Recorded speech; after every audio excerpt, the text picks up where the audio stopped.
Prayer is at the heart of being a Christian. And prayer is our way of conversation with God. And today, we are reminded by our gospel reading that prayer is not about the quantity of words, but it's all about the quality of our trust. God does not need our flowery words. Jesus told the disciples, when you are praying, do not heap up empty phrases like the Gentiles, for they think they will be heard because of their many words. And he said, do not be like them. Because prayer, it's not the amount of words nor the time we spend that matters, but the sincerity of our phrase that is important as we pray. For today, let me highlight my reflection about what should be the content of our prayer. What should be in our prayer? And basing on our gospel for today, let me share 3 points. Number 1, when you pray, ask for your daily bread. Bread, it is a symbol of all that is necessary to sustain life. Ask for it. But when you ask daily. Not monthly, not quarterly, not yearly, but daily, every day. To remind us that we are only to ask what we need. Never asks for surplus, never asks for excess. Give us this day our daily bread. We ask because asking is a sign of dependence, and asking is a sign of trust to the divine providence. Second, the Our Father is also teaching us that when we pray, we should always ask for forgiveness. Forgive us our debt as we also have forgiven our debtors.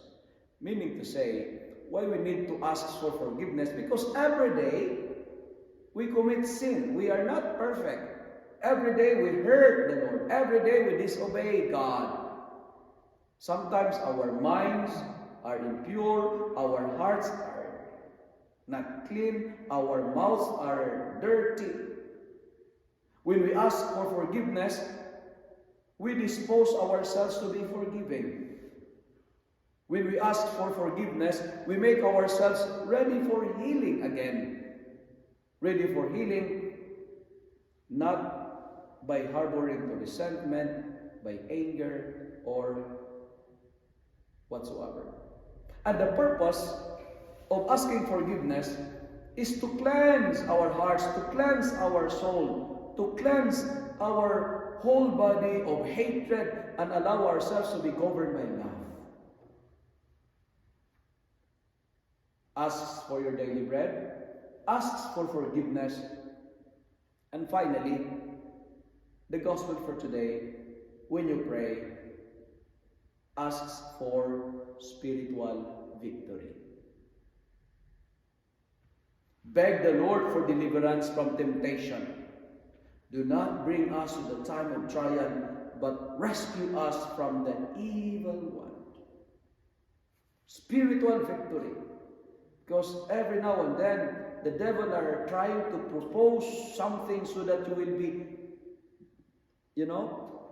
get away from the side of God. There are moments in our life that we find it hard to resist our weaknesses, right? There are moments in our life that we find to say no to the temptations, to the proposal of the devil. We find it hard to say no. That's why in our profession of faith, We're always asked, are you resolved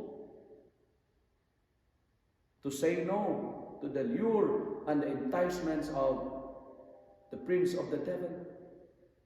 Because the devil is very good in tempting, in proposing, in giving us trap. That's why when we pray, asks the Lord for spiritual victory. Friends, why do we need to pray? Because when we pray, we align ourselves to the will of God. And the will of God is the best. As what I've told you yesterday, God's thumbs up is the best. That's why pray every day. Because prayer is our best weapon against the devil.